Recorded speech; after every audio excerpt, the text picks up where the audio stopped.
Spy? Oh, natising nga pa. Hindi kasi ako makatulog eh. Bakit naman?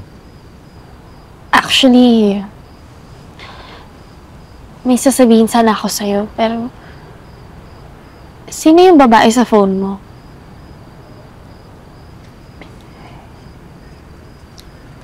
Siya si Isay. Kasamahan kong pulis dati. Ex ko. Pero wala na siya eh.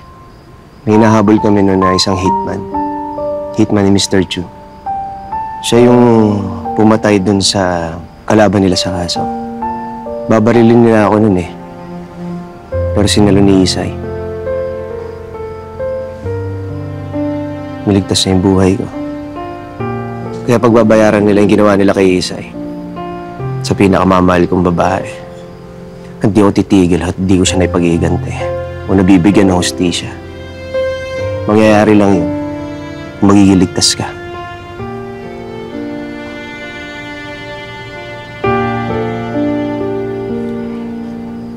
Sorry, pabahan yung kwento. Anong sasabihin mo? Actually, it's not that important. Tsaka, inaantok na ako, so I'll go ahead. Good night. Sige. Good night, Sugar.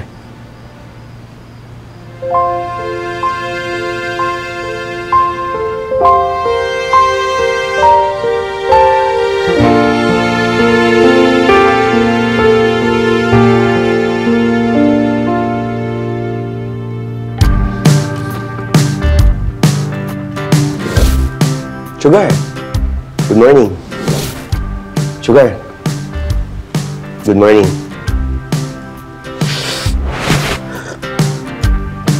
Sugar, good morning.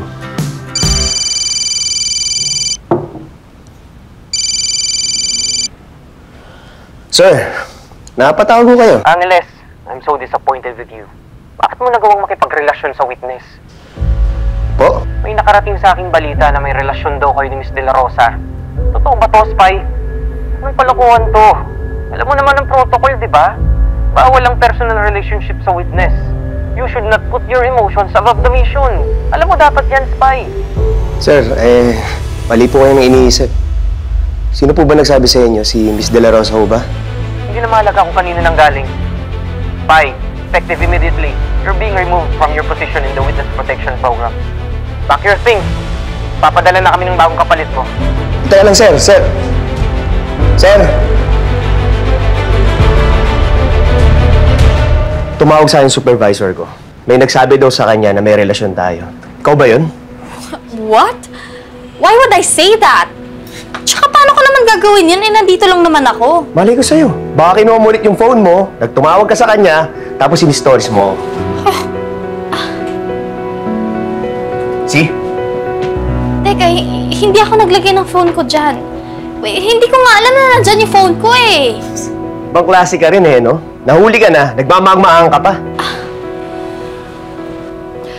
Spy! Spy! Spy! I don't know what you're saying! And why would I do that? Bakit nga ba? Alam mo, hindi ko alam kung anong trip mo eh. Ba't mo ginagawa to, ha? Spice? Sugar? Ano nangyayari? Ito kasi magaling mong alaga, pinagkakalat na may relasyon kami para mawala ako sa trabaho. Alam mo, hindi ko gets eh. Ginawa naman namin lahat para protektahan ka. Tapos ito'y gaganti mo? Ginagawa mo para sa akin? Para sa safety ko? O para kay Isay? As if naman concerned ka sa akin? Ginagawa mo lang naman lahat ng to para mahiganti mo si Isay eh. Diba? Diba? Alam mo, tama ka. Ginagawa ko lang to para sa kanya. Nak, lilipas din yan. Lipas din mo. Ha?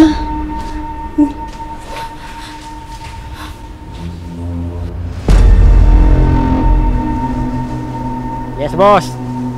Oh, wala nang nasungot.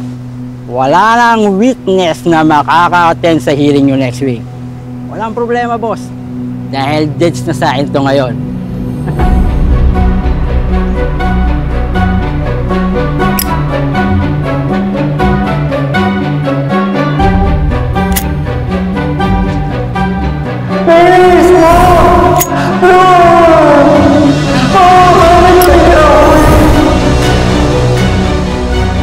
Ayun na!